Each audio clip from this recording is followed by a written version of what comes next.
Sitting as the Lake County Air Quality Management District Board of Directors, consideration of fiscal year 22-23 draft budget and consider district updates and annual policies recommendations. And with that, it looks like we have Douglas Gearhart, our Director for Air Quality Management, here to do his presentation. Good morning. And actually, I have Elizabeth Knight's on the line on Zoom too. She's the Deputy Air Pollution Control Officer, just in case there's questions that she can find them a lot faster than I can. So, okay. So this hearing is to meet the requirements of Health and Safety Code, which requires us to hold a draft budget hearing and take public comment at least 2 weeks before we adopt the final budget for the district. So every year we do this, and we have to do a little presentation. We have take public comment, and then we can move forward. So so the following budget, the district's budget is relatively stable. The district, it's similar to previous years. We have some minor changes. Expenses have gone up. Revenue stayed flat.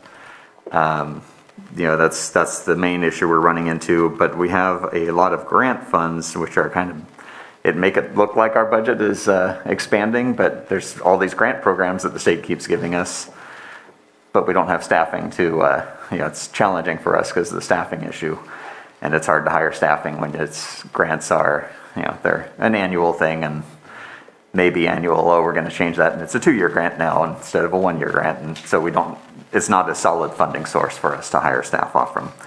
So just so you're aware that's kind of one of the issues we're dealing with. The major change for this year in expenses, of course, is related to air monitoring and staffing costs with the raises and things that occurred over the last few years. It has impacted our budget quite a bit.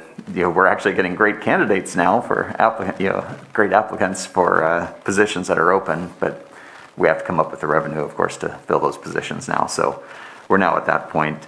But with monitoring, we're coming up with an issue. The wildfires don't affect us for attainment status and for the community, but there are impacts to the district. We have to now upgrade monitors, and we have a lot more work that I've previously mentioned coming. Some of that is reimbursed by EPA, which is great because we wouldn't be able to do it without it, and that would, if we weren't able to have EPA's assistance on this, we would have we would be jeopardizing our attainment status because we couldn't do the monitoring that's required just because of the cost. Now this year we estimated a CPI close to 5%. Of course it ended up being 7.7%. So that is helping us a little bit. The new salary scale, of course, is affecting our expenditures. Let's see, equipment costs are constantly going up. Everything we do is going up, but our revenue is only going up by CPI. So we're looking into those issues at the moment to ensure that we have a path forward. So the quick, in summary, district revenue is stable, expenditures continue to increase and have significantly outpaced the CPI, and we're reviewing a fee rule update, and we'll be proposing that hopefully in the next few months. So just staffing is our challenge at the moment. So that's the first part for the budget, and then we have some awareness items or some guidance and awareness items for you after that. So I don't know if you want me to go through those first or if you want to talk budget first. Budget first, or the awareness items, whatever you decide. Okay. Well, I can just go through the topics. So this is our action item requests. This we do every year, just as a continuation of the general policy direction of the board. That so what we're working on, and we have the guidance to continue working on it. So first, we always every year we request that the board continue to be opposed to state subvention cuts and support the district seeking additional funding to support the additional workload placed on the district by the state or EPA. If we don't continue to look for funding, then of course that has to come out of permitted sources. So, and we would rather get that money from the people that are requiring the work. So, second, we request that the board continue to support the district staff actively participating in the CAPCOA Board of Directors to represent the needs and interests of Lake County related to air quality programs, regulations, and benefits. So that meeting with state legislators and everything, we need to be there because we're different than the rest of the state, being the only full attainment district air basin. We get left behind a lot, so if we're not there, they don't think about us. And then third, we request that the board continue the policy direction that health impacts, health risks, health-based complaints, and mandated programs and requirements be given top priority, followed by activities that have regulatory timeframes and or other funded activities or activities as directed by this board. And then then the rest are just awareness items, which are in the packet, and they're just kind of the ongoing items that, if you're interested, I can go through them if you want, but they're just so you're aware of what's happening in the county. If there's any that you want that stand out for you, I know whether I see them. Yeah, they're pretty much a continuing items that are very similar to previous years. So, but they're ongoing with minor updates. So there's nothing that stands out at this point. Did you have a question? Yeah, I had a quick question about your advocacy for Lake County. It's always difficult to have our voices heard, especially at the state if we're not from down south, where there's a lot more votes that occur. Just wondering if there is a coalition of counties that are within attainment that might have a larger voice, or does that not exist? Well, that's us. Gotcha.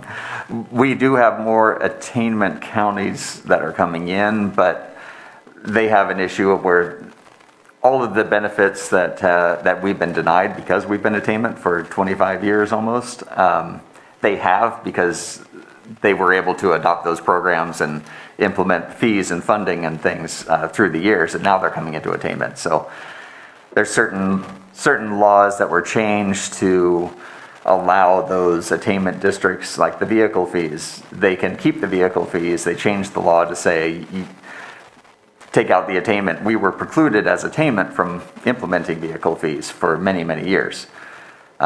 They took that out because they were afraid that some of those districts that come into attainment would then have the challenge, the legal challenges of whether they could keep vehicle fees or not.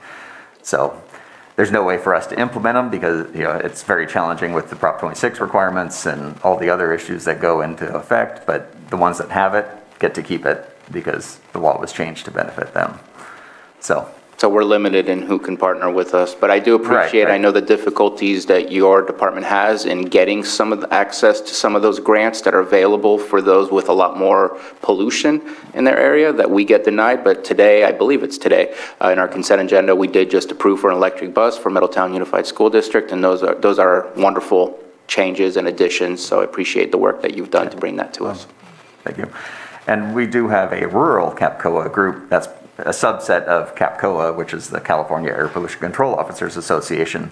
So we do have a rural group that discusses rural issues and tries to kind of coalesce as a group on general rural issues that to get the state attention on. So that we do get some benefit out of that as well. Awesome. Do you attend those, or is it the group? Do you attend those group meetings? Okay. Yeah. Oh yeah. Is there leadership that attends as well from elected officials, or no? No, it's an association of just the air pollution control officers, so it's, Just making sure. Yep. I don't have any other questions? Any other questions? No. All right. Okay. So then all we need is to approve the draft budget and to get either, policy direction on the other items. Public comment. Yeah. No, I was Public comment, yeah. Sorry. Any questions for I forgot. Director Gerhardt as of now? So open it up to the public. Is there anybody in the room? Okay, come up to the microphone, and you have 3 minutes.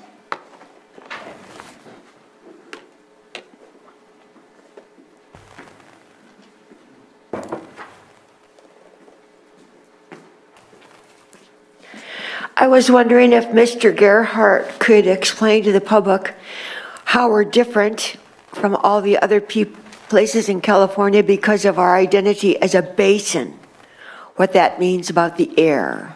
The basin, okay? Thank you. Okay.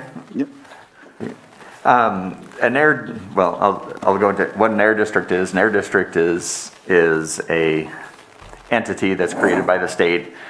In rural counties, it is basically the county is the air district, but there are some air districts which are consolidated, multiple counties, like the Bay Area has, I think, 9 counties. South Coast, I don't even know how many counties they have as part of their air basin or air district.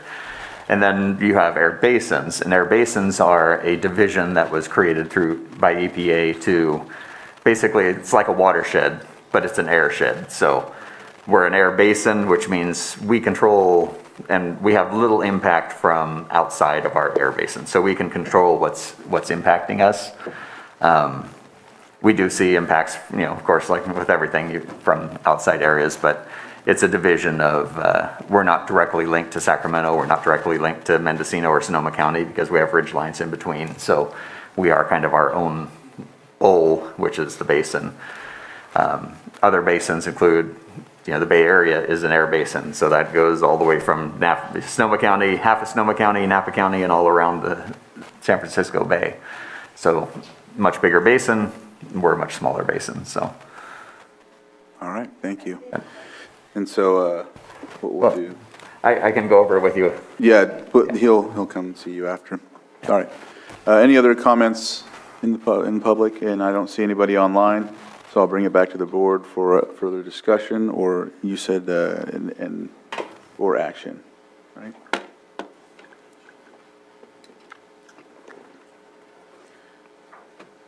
Do we need to approve the recommendations too? I think so. Is that what I think you were asking for those? Yeah, either just general direction from the board or. So I move to approve the proposed fiscal year 22-23 draft budget and also approve of the recommendations from the updates and annual policies. Second. All right, so all 4 can be passed with that motion, Ms. Grant? Yes, the only thing you might want to add is reference to the staff memo as outlined in the staff memo, those recommendations. Just Amended with what was stated by County Council. All right, so I have a motion and a second. All in favor? Aye. Opposed? Motion carries. Thank you, Mr. Gearhart. Great. Thank you very much. For your work and your presentation.